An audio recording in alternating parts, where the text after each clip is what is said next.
The Grand Chamber of the Galactic Council was a marvel of architecture, miles wide, floating in the gravitational cradle of a blue dwarf star, walls lined with radiant crystal grown from living rock.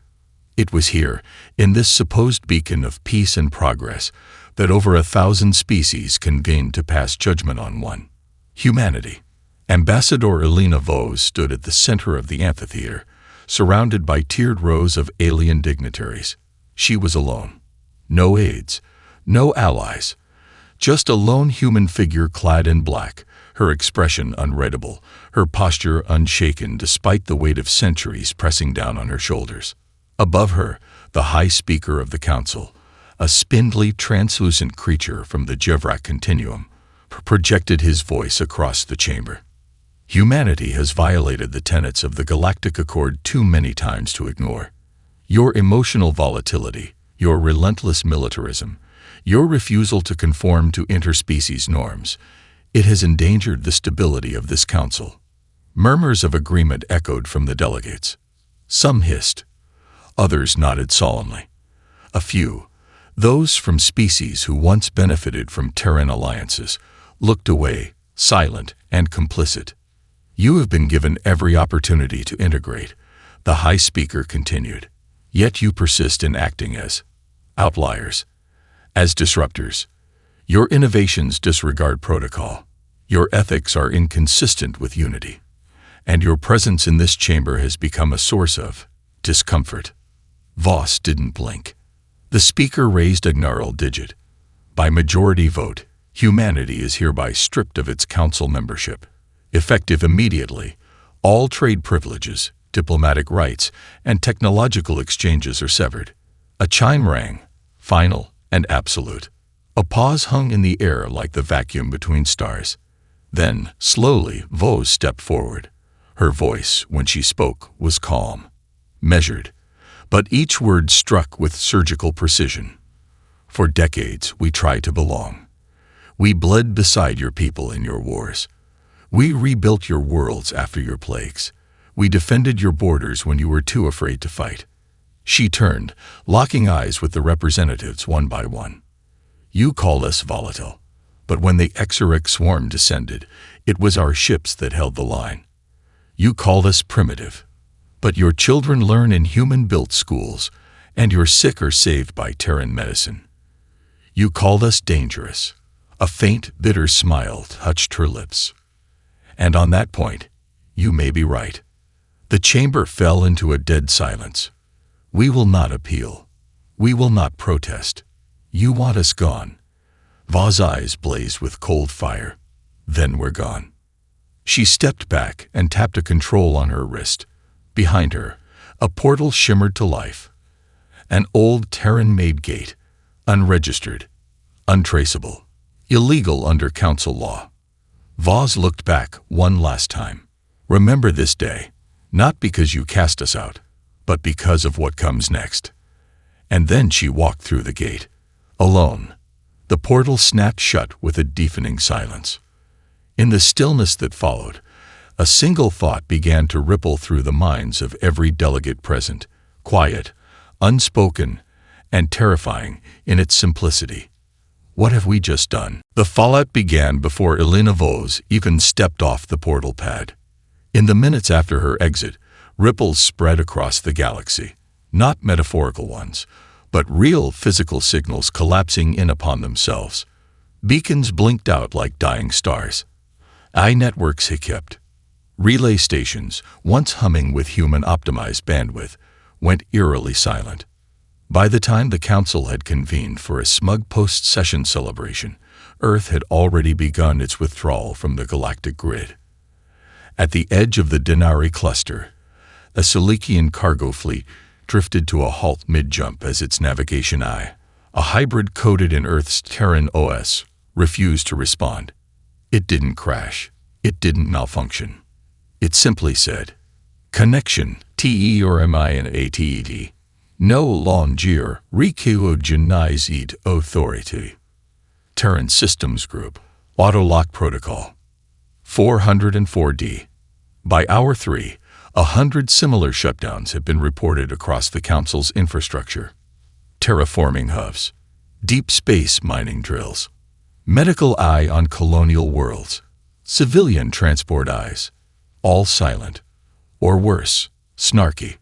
On Varn Prime, a planetary defense grid designed by humans powered down mid-drill, projecting a single message in brilliant blue light across the training arena. Please contact your new designated software overlord. Oh wait, you fired us. Council technicians scrambled. Analysts stammered. A few more paranoid species tried to claim this was a form of cyber warfare. But those who truly understood Terran systems knew better. This wasn't a hack. It was a disengagement. Earth wasn't attacking. It was leaving. And it wasn't just machines. Human personnel disappeared seemingly overnight. Embassies were evacuated. Patrol ships vanished from border sectors. Even the towering orbital trade hubs the humans once managed, vast stations that kept commerce running like clockwork, went dark. No threats. No ultimatums. Just silence. On CouncilNet, the interstellar communication hub, a new topic began trending within hours. #Terang hosting, followed closely by #WeMessedUp. But when the Council's emergency outreach signal reached Earth, there was finally a response, cold, clinical, and automatic. The Terran Confederacy is no longer a participant in the Galactic Accord. All diplomatic and technical channels have been permanently severed. Do not attempt re-entry. This connection has been terminated by sovereign Terran will. Panic brewed in the quieter corners of the Council. Not open fear. No, not yet. But uncertainty. The kind of unease you feel when you suddenly realize a crucial organ is missing and your body hasn't quite figured it out yet. At first, some claimed it would all stabilize, that the humans would come crawling back, that they couldn't possibly sustain themselves outside the system. But by the end of the first day, trade estimates showed that half of all interstellar logistics had at least one critical human component. Earth didn't just participate in the galaxy's system, they built it. And now, they were taking their toys home. As one council envoy bitterly muttered while staring at the blinking No Isignal on his starship's console, the humans didn't just walk away. They took the floor with them. The silence wasn't empty. It was sharp. The kind that sliced into infrastructure, unnoticed at first, until the bleeding began. Across the galaxy, subtle systems began to fail. Not with explosions or dramatic warnings, but in quieter, more insidious ways. The kind that made an engineer blink twice before realizing the Redouts weren't just delayed. They were dead. On the outer rim colony of Terrakis IV, a terraforming regulator hiccuped. The humidity dropped by 2%, then 4%. By the end of the day, crops that had taken decades to grow began to wither in silence. The on-world maintenance eye, once managed through Terran-linked uplinks, displayed flawless diagnostics until its human-built interface failed to authenticate, freezing the screen permanently on a cheerful frozen sunrise. They tried rebooting. They tried overrides. Nothing worked.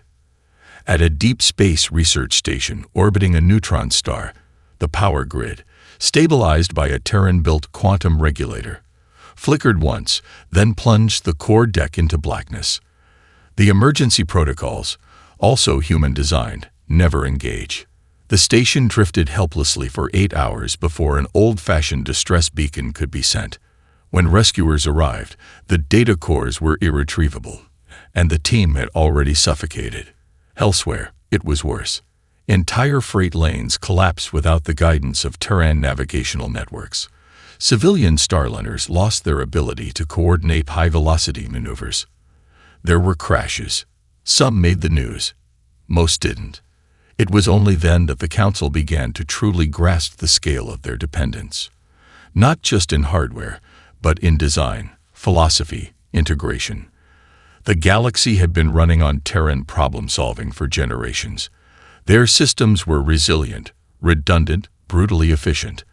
But they were also woven through with subtle access points, decentralized intelligence, and adaptive coding that no other species fully understood. That knowledge had never been hoarded. Humanity had shared it, offered it, maintained it, until the moment it no longer made sense to.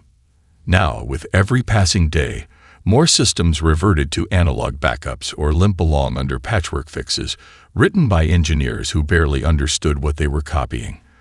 Progress slowed. Maintenance costs soared. Entire supply chains frayed and curled like dead leaves under solar winds. The Council issued a quiet directive: salvage what Terran tech remained and reverse engineer it. But every attempt ran into the same wall: dead code, encrypted firmware, or worse, subtle sabotage. Not malicious, just final. No instructions, no keys, no trail to follow. On dozens of planets, newly unemployed human technicians had already packed up and vanished. Some went off-world. Others vanished into black zones. A few stayed behind just long enough to shut off the lights one last time. The message was clear, even without being said. The galaxy had mocked Earth for being primitive, brutal, overly reliant on instinct and emotion. They had laughed at the chaos in Terran culture, but in the end, that chaos had built order. And now that the chaos had gone, the order was falling apart. It started in the fringe. Worlds on the edge of Council space, long held together by Terran peacekeeping fleets and trade stations, began to unravel. Pirate clans once buried in forgotten asteroid fields re-emerged like rot under peeled paint. They came armed, coordinated, faster than expected, because they, too, had once learned from humans. And unlike the Council, they had been paying attention. On Calith Station, a remote trading outpost orbiting a dying star, the first full-scale raid in 30 years, unfolded in less than 20 minutes. No alarms, no defense grid. The systems that should have triggered were designed and maintained by Terrans, and those Terrans were gone. The outpost's defenders, used to decades of stability, folded quickly. Some begged for Council reinforcements. Others whispered old human call signs into dead channels, knowing no one would answer. On the former neutral world of Gessen Prime, a rising warlord declared himself the first emperor of the Reclaimers. His symbol, a jagged fusion of Council and Terran glyphs, was burned into the clouds with high-altitude plasma bursts. The planetary governor requested an emergency deployment of orbital suppression drones, only to find the activation codes locked behind a Terran-designed firewall, one that now refused all Council credentials. By the time the Council convened to assess the spreading crisis, half a dozen border systems had declared martial law. 3 had fallen completely. And in every transmission, every intercepted communication, one name kept surfacing: Earth. Not as a threat, not as a savior, but as a ghost, a rumor, a shadow cast over the galaxy's growing instability. There were reports, unverifiable and inconsistent, of Terran ships appearing without warning during pirate raids, cutting through enemy fleets with surgical precision, then disappearing before local forces could respond. Survivors described them as silent, impossibly fast, emotionless. One merchant claimed a single human figure had boarded her vessel mid-hijack, disabled every attacker in under a minute, and left without a word. Another swore a fleet of black-hulled Terran craft had obliterated a Reclaimer staging ground, then destroyed the Council listening post that had tried to observe it. The Council dismissed them all as superstition, desperation manifesting in stories. But the stories kept growing. Some whispered that Earth hadn't gone dark. It had simply stepped out of the spotlight, watching, choosing, deciding who deserved to be saved and who didn't. Council intelligence denied any organized Terran presence. There was no evidence, no signals, no known bases, but entire ships were vanishing in deep space. High-ranking officers disappeared from their homes without a trace, and systems once deemed secure now pulsed with the faint afterglow of unauthorized Terran code. The galaxy had expected rage, retaliation, war. Instead, it got something worse: a quiet reckoning, a withdrawal not of anger, but of care. Humanity wasn't lashing out. They were letting the galaxy feel exactly how much they'd been holding back. And in the cold silence left behind, the stars began to burn a little brighter, a little harsher, like eyes, watching. Desperation arrived late. It always did. By the time the Council acknowledged the full extent of the collapse, the galaxy's seams had already split. Trade had slowed to a crawl. Outer systems burned with rebellion. Entire planets screamed for help no one could give, and the silence from Earth remained unbroken. The Council convened behind closed doors, stripped of ceremony and illusion. There were no speeches now, no elegant rhetoric or smug declarations of superiority, only panic dressed in diplomatic robes. They needed the Terrans back, not as allies, not even as equals, as saviors. It began with messages, millions of them. Apologies wrapped in flowery language, cloaked admissions of error, promises of new policies and reforms. Broadcasts sent through every frequency, every old human channel they could still reach. None were answered. Next came the envoys, a fleet of sleek diplomatic cruisers, escorted by Council peacekeepers, departed from the Central Core and made its way toward the Sol system. They brought gifts, artifacts, technology, pleas, crafted speeches begging for dialogue, for repair, for forgiveness. The voyage took days, every moment filled with rehearsals, contingency plans, quiet arguments behind locked doors. When they arrived at the edge of Terran space, they were met with nothing but darkness. No stations hailed them. No patrols challenged them. The silence pressed inward like a physical weight. Even the stars here seemed colder, like the systems themselves were watching, deciding. Then it appeared. One ship. Massive. Silent. A dreadnought from the old Terran Vanguard line. But altered. Sleeker. Heavier. Painted in a black that swallowed the void, adorned only with a simple emblem burned into its hull, a fractured ring surrounding a single burning star. It didn't fire. It didn't threaten. It simply held position in front of the envoy fleet, unmoving. A single signal was broadcast. No visuals. No audio. Just text. Clear. Final. No entry. No negotiation. You made your decision. The Terran dreadnought turned slowly, engines igniting with a low hum, and vanished into the void without a trace. The Council ships floated in silence. There was no confrontation. No rejection screamed through speakers or projected in a show of dominance. Just a quiet, surgical dismissal, not even worth addressing, not even worth anger. That was the moment it shifted, from regret to fear. The Council hadn't just lost a species, they had lost relevance. In their arrogance, they had mistaken tolerance for submission, restraint for weakness, and now the only power that could have steadied the unraveling galaxy had closed the door and walked away. Some in the envoy fleet wept, others stared in silence, absorbing the finality. They had begged, and Earth had looked right through them. They called it the sphere. At first, it was just a theory, a rumor whispered among long-range explorers, traders, and black market information brokers, a region of space stretching outward from Sol, where no signals escaped and no ships returned, a void without war, without commerce, without noise. A region not abandoned, but claimed. The Council dismissed the stories, at least publicly, but in secret they assembled what records they still had. Human migration patterns, resource shipments, black budget construction logs from decades past, and what they saw left them cold. Earth hadn't gone dark. It had gone inward. In the years leading up to their departure, the Terrans had begun a massive relocation, quiet, methodical, hidden behind the noise of galactic bureaucracy. Entire fleets rerouted, colonies decommissioned, civilian traffic redirected.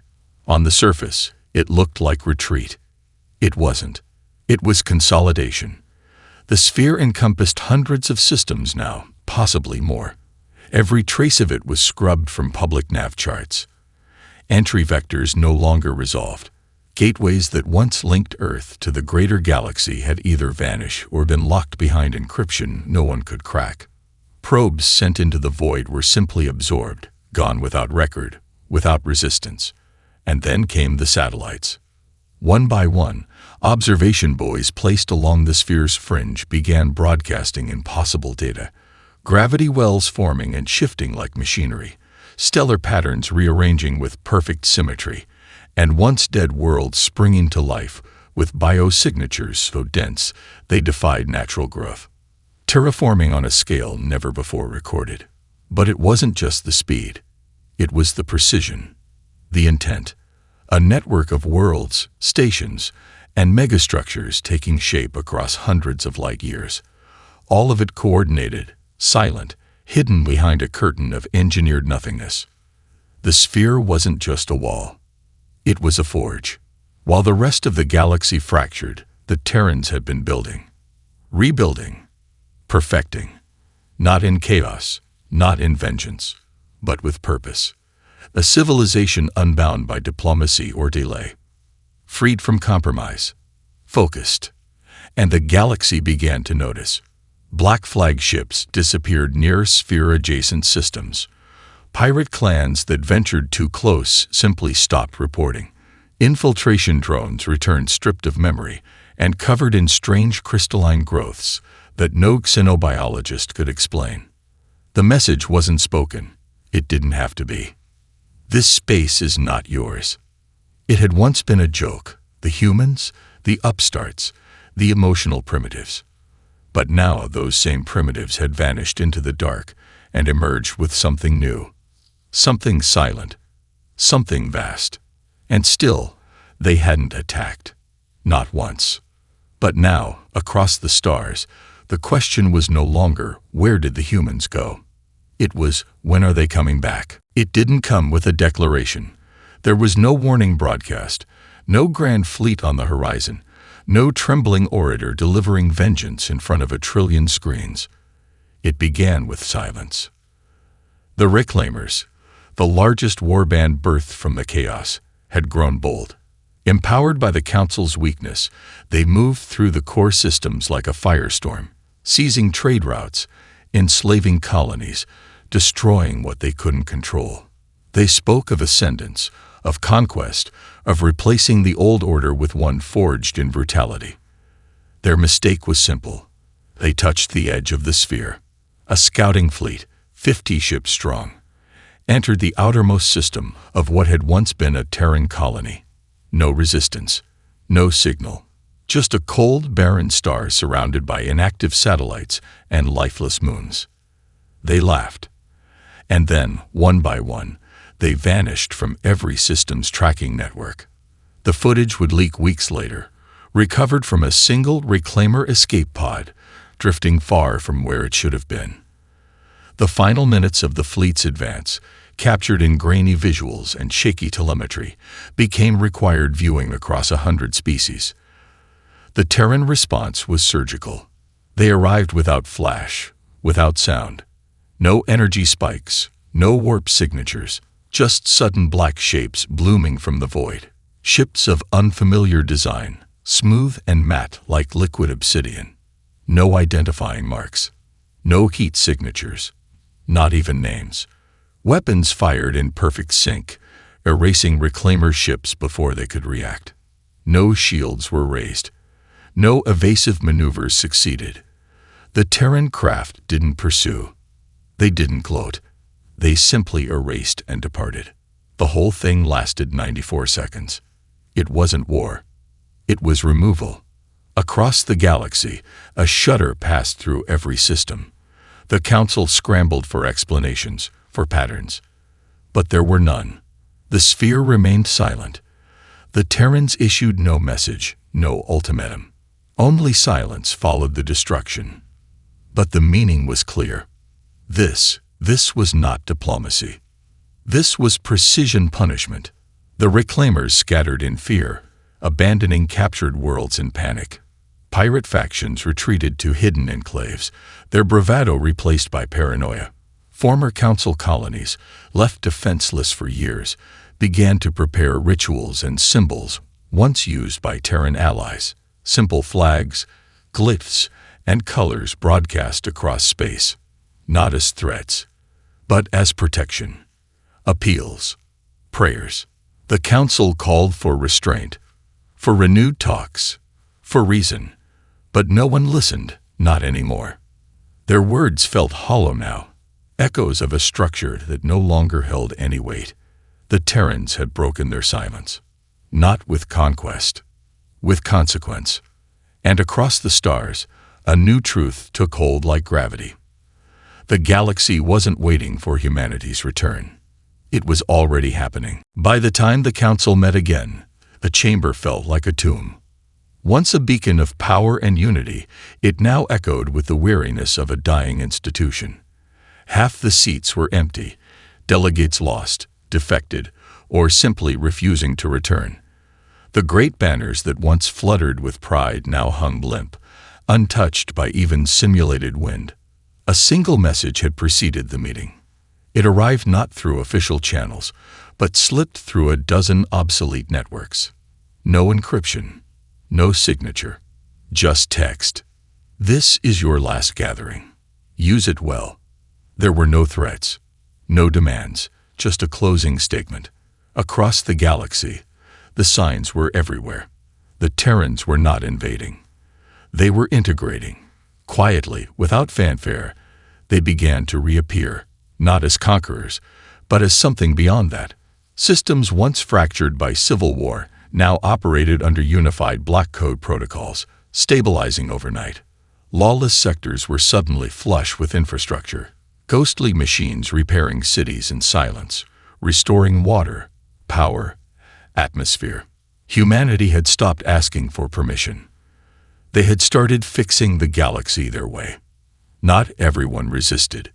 In truth, most didn't. The suffering had been too long, the chaos too deep. When the Terrans returned, they didn't come with speeches or ceremony. They came with solutions. Energy, food, defense. Entire worlds swore loyalty without being asked, simply to be part of whatever was unfolding. The Council, as it had existed, was dead. No declaration marked its end. It just became irrelevant. Its former members either vanished into obscurity or submitted to the unspoken reality.